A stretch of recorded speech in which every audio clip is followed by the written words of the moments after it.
आज सहारनपुर सनअत ओ तिजारत नुमाइंदा मंडल की जानिब से doctor Aslam principal national medical college Saharanpur को कावड़ियों के लिए लगाए गए मुफ्त तिब्बी कैंप में बतौर मेहमान खुसूसी मदऊ किया गया।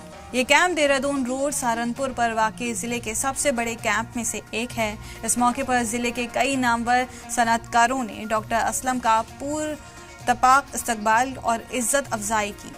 जनाब मनोचा सदर जयपुरिया स्कूल, जनाब Garg bank manager doctor Rajesh Narang समेत कई मुअज़्ज़ज़ शहरियों ने सनअत ओ तिजारत बिरादरी की जानिब से कावड़ यात्रियों की खिदमत के एतराफ़ में डॉक्टर असलम को एजाज़ से नवाजा। इस मौके पर डॉक्टर असलम ने जनाब Puneet Chauhan, general secretary Surendra Mohan Chawla, senior general secretary जनाब सुधीर मंगलानी खजानी और दूसरे मुअज़्ज़ज़ अफराद से खिताब करते हुए कहा कि हमें अपनी अकीदत और अपने ईमान को सबसे बढ़कर नहीं समझना चाहिए।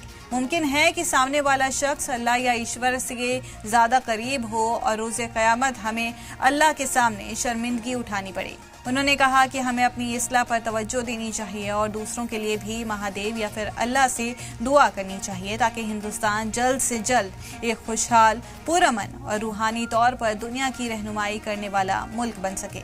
डॉक्टर असलम ने कहा कि रसूल अकरम सल्लल्लाहु अलैहि वसल्लम ने हिंदुस्तान के बारे में जो पैगाम दिया था, अब वो पैगाम हकीकत का रूप इख्तियार करने की जानिब बढ़ रहा है।